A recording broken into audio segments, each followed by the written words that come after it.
So hello friends, welcome back to my channel. तो आज मैं आपको घर में स्ट्रॉबेरी कैसे ग्रो करते हैं ये बताऊंगी, सिखाऊंगी। 3 मेथड से जो है स्ट्रॉबेरी को ग्रो किया जाता है, स्ट्रॉबेरी को घर में लगाया जाता है।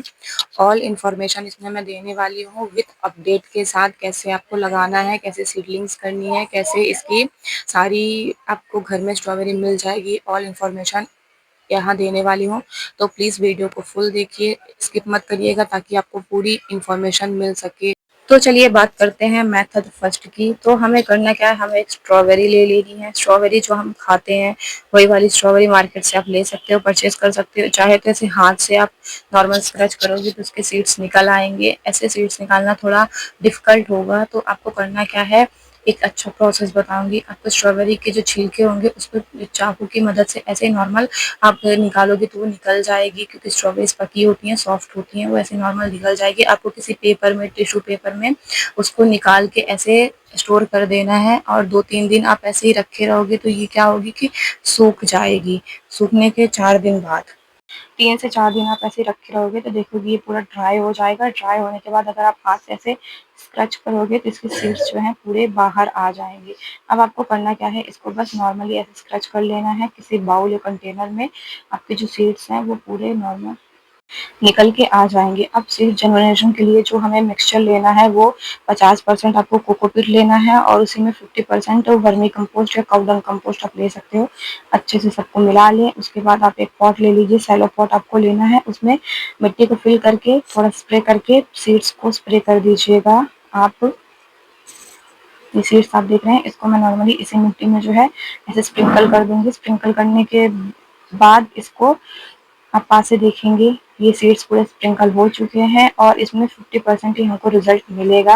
एकदम 100% रिजल्ट नहीं मिलता है, इसलिए सीड्स आप थोड़ा ज़्यादा डालें। उसके बाद जो हमने पॉटिंग मिक्स बनाया है उससे इसको कवर कर देना है अच्छे से और वाटरिंग कर देना है। 1 महीने बाद आप अगर रिजल्ट देखो तो कुछ इस तरह के आपके सीड्स जो हैं दिखने लगेंगे। ये 1 महीने पहले के सीड्स ग्रो किए हुए हैं और उनका रिजल्ट देख सकते हो कितना अच्छा आया हुआ है।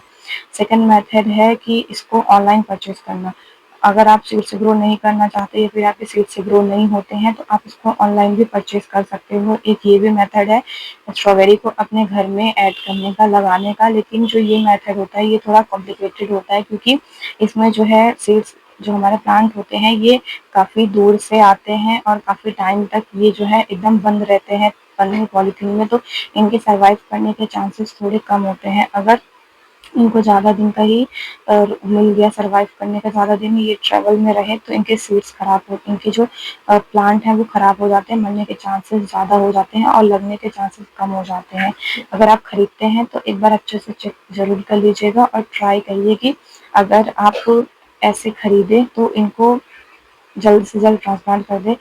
सॉइल इसमें इसका 70% लेना है, 20% वर्मी कंपोस्ट लेना है और इसमें थोड़ा सा आप रेत या फिर कोई भी कंपोस्ट मिला सकते हैं। उसके बाद आपको अपना प्लांट लेना है, एक एक प्लांट ही आप ट्रांसप्लांट करिएगा। उसके जो ऊपर के लीव्स हैं उनको आप कट कर दीजिए ताकि जो एनर्जी है वो सीड मतलब जो हमारा प्लांट है वो एनर्जी रूट ग्रो करने में लगाए। कुछ दिन बाद रिजल्ट देखोगे तो उनकी जो मतलब प्लांट है मैंने इनको शिफ्ट कर दिया है। ये सेकंड मेथड था। थर्ड और सबसे बेस्ट मेथड होता है नर्सरी से प्लांट को परचेज करना। इससे क्या होगा कि नर्सरी से आप जाओगे, ये थोड़ा कॉस्टली होगा लेकिन ये कि आपको एकदम हेल्दी प्लांट मिलेगा और इसके सर्वाइव करने के जो चांसेस होंगे वो 90% होते हैं, क्योंकि ये जो प्लांट होगा एकदम फ्रेश प्लांट होता है और किसी भी तरह के ये सर्वाइव करने में एकदम ठीक रहता है। तो आपको क्या करना है, एक पॉट लेना है। पॉट में ड्रेनेज सिस्टम सही होना चाहिए, चेक कर लीजिएगा। उसके बाद आपको जो पॉटिंग मीडिया लेना है उसमें आपको सैंड और वर्मी कंपोस्ट या कोकोपीट तीनों का आप ले सकते हैं। आप नॉर्मल मिट्टी सैंड नॉर्मल मिट्टी सैंड और वर्मी कंपोस्ट का भी यूज़ कर सकते हो। इनको अच्छे से मैंने मिला लिया है। मिट्टी एकदम बिल्डरन होनी चाहिए आपकी, तभी आपका जो प्लांट है वो सर्वाइव करेगा और काफ़ी अच्छे से लगेगा और चलेगा।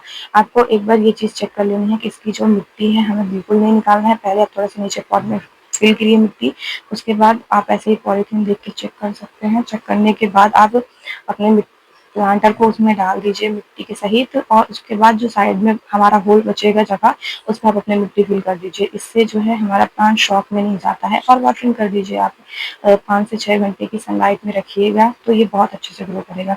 45 दिन के बाद आप देख सकते हैं इसमें स्ट्रॉबेरीज जो है आने लगी हैं और फ्लावरिंग तो है ही, साथ में स्ट्रॉबेरीज भी आने लगी हैं। अगर आप ऐसे स्ट्रॉबेरी को छोड़ दोगे डायरेक्ट मिट्टी में तो होगा क्या कि इसकी जो स्ट्रॉबेरी है उसमें फंगस लग जाएंगे और वो खराब हो जाएगा। इसलिए आपको बिल्कुल ऐसे मिट्टी में नहीं छोड़ना है। आप देख सकते हैं पहले एक छोटा सा रनर निकलता है, उसके बाद फ्लावरिंग होती है और फिर उसी फ्लावरिंग जो है फ्रूटिंग में कन्वर्ट हो जाती है। लगभग 1 महीने का हमारा प्लांट होता है, 1 महीने 2 महीने में ये सर्वाइव कर जाते हैं। तो आपको मिट्टी में ऐसे नॉर्मल नहीं छोड़ना है अपने प्लांट को। अब आपको करना क्या है, आपको लेना है पॉली बैग। जब आप पॉली बैग में लेके आते हो तो ये पॉली बैग आपको मिलना है, इसको फेंकना नहीं है, इसको सेव करके आप रख लीजिए। इसके बाद आप इसके जो कॉर्नर होते हैं लास्ट वाले उसको कट करिएगा तो ये पूरा ओपन हो जाएगा। ओपन होने के बाद आपको थोड़ा सा इसको साइड से भी काट देना ताकि ये एक कॉलर टाइप का बन जाएगा। ये आप देख सकते हैं। अब हमें करना क्या है, इसकी जो मिट्टी है इसमें हम इसको बस ऐसे ही नॉर्मल रख देंगे कॉलर टाइप का, मतलब जो प्लांट है हमारा इसी से ढक जाएगा।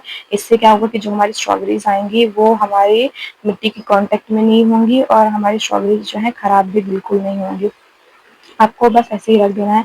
आप पॉलीथीन की जगह पे कोई नॉर्मल पन्नी भी यूज़ कर सकते हो, पॉलीथीन यूज़ कर सकते हो, राइस हस्क यूज़ कर सकते हो या फिर जो आपके लीफ कंपोस्ट आती है उनका भी यूज़ कर सकते हो। कुछ दिन बाद आप देखोगे जो वो स्ट्रॉबेरी थी वो काफ़ी बड़ी हो रही है और इनका जो पकने का शेप आ रहा है क्योंकि ये जो रेड हो रही है।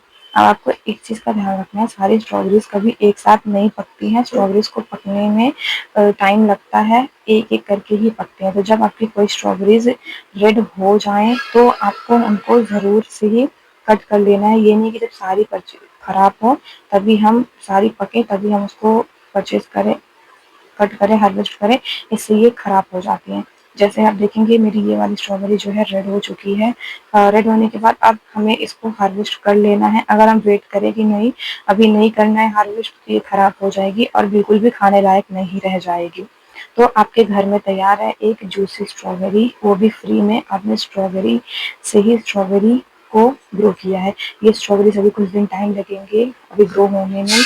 आप एक चीज़ का ध्यान रखिएगा, जब भी स्ट्रॉबेरीज लगाएं तो उनकी जो पॉट है उसको किसी चीज़ से ज़रूर ढके, चाहे पन्नी से ढक दें आप या फिर कुछ भी आप कंपोस्ट से या फिर कागज़ से। कुछ कागज़ तो नहीं यूज़ कर सकते, नहीं तो पानी के बाद वो खराब हो जाएगा। बीच बीच में आप ऐसे इनकी गुड़ाई भी कर दीजिएगा और आपको कंपोस्ट भी देना है। पहला कंपोस्ट हमने डाला था जो कि हमारी मिट्टी में ही था। नेक्स्ट कंपोस्ट आपको 1 महीने बाद देना है, तो ये वर्मी कंपोस्ट ही मैं दे रही हूँ। आप काऊ डंग कंपोस्ट फिर गोबर की खाद जो होती है उसका भी जो भी कंपोस्ट आप यूज़ करते हो यूज़ करिए। पानी दीजिए, टाइम पानी भी आपको ध्यान रखना है, मिट्टी एकदम सूखने ना पाए। बीच बीच में पानी भी इनको देते रहना है। और ये देख सकते हैं हमारी ये स्ट्रॉबेरीज भी हार्वेस्ट करने लायक हो गई है। कुल 2 महीने हो चुके हैं इन प्लांट्स को लगाए और हमें इतनी स्ट्रॉबेरीज की जो परचेसिंग है वो मिल गई है। हमने इतनी स्ट्रॉबेरी का जो है हार्वेस्ट कर लिया है। तो आपके घर में तैयार है जूसी स्ट्रॉबेरीज। अगर आप भी ग्रो करना चाहते हो तो ज़रूर ग्रो करिए। ये 3 प्रोसेस आपको कैसे लगे ज़रूर बताइएगा। अच्छे लगे हों तो प्लीज़ लाइक ज़रूर करिएगा वीडियो को। Bye bye.